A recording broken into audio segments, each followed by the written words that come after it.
فرعون اور اس کی خادمہ حضور اکرم صلی اللہ علیہ وسلم شب معراج میں بیت المقدس کی طرف جاتے ہوئے مصر کے قریب ایک مقام سے گزرے تو انہیں نہایت ہی اعلیٰ اور زبردست خوشبو آنے لگی۔ آپ صلی اللہ علیہ وسلم نے حضرت جبرائیل علیہ السلام سے پوچھا کہ یہ خوشبو کیسی ہے؟ جواب ملا کہ فرعون کی بیٹی کی باندی مشاطہ اور اس کی اولاد کی قبر سے آ رہی ہے۔ پھر حضرت جبرائیل علیہ السلام نے اس کا قصہ بیان کیا کہ مشاطہ فرعون کی بیٹی کی خادمہ تھی اور وہ خفیہ طور پر اسلام لا چکی تھی۔ ایک دن فرعون کی لڑکی کو کنگھی کرتے ہوئے اس کے ہاتھ سے اتفاقاً کنگھی گر پڑی۔ وہ اٹھانے لگی تو اس کی زبان سے بے ساختہ بسم اللہ نکل گیا۔ اس پر شہزادی نے کہا، تو نے آج عجیب کلمہ بولا، رب تو میرے باپ فرعون ہی ہیں، تو پھر تم نے یہ کس کا نام لیا ہے؟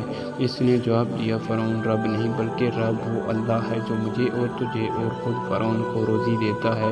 شہزادی نے کہا، اچھا تم میرے باپ کے سوا کسی اور کو اپنا رب مانتی ہے؟ اس نے جواب دیا، ہاں ہاں، میرا، تیرا اور تیرے باپ سب کا رب اللہ تعالیٰ ہی ہے۔ شہزادی نے اپنے باپ سے کہلوایا۔ وہ سخت غضبناک ہوا اور اسی وقت اسے برسرِ دربار بلوا بھیجا اور کہا، کیا تم میرے سوا کسی اور کو اپنا رب مانتی ہے؟ اس نے کہا کہ میرا اور تیرا رب اللہ تعالیٰ ہی ہے جو بلندیوں اور بزرگی والا ہے۔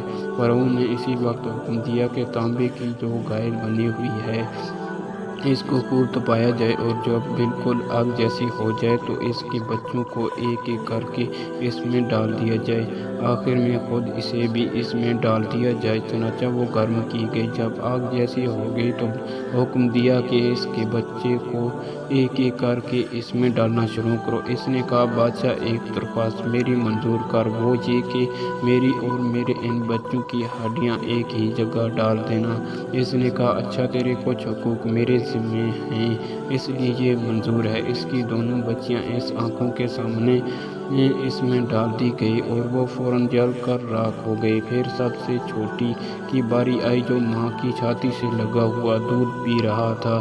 فرعون کے سپاہیوں نے اسے گھسیٹا تو اس نیک بندے کی آنکھوں تلے اندھیرا چھا گیا۔ اللہ تعالیٰ نے اس بچے کو اسی وقت زبان دے دی اور اس نے بآواز بلند کہا، اماں جان افسوس نہ کر، اماں جان ذرا بھی پاس و پیش نہ کرو، حق پر جان دینا ہی سب سے بڑی نیکی ہے۔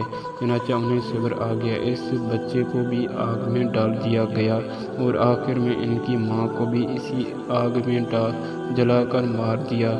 یہ خوشبو کی مہکیں اسی کے جنتی محل سے آ رہی ہیں۔ سبحان اللہ۔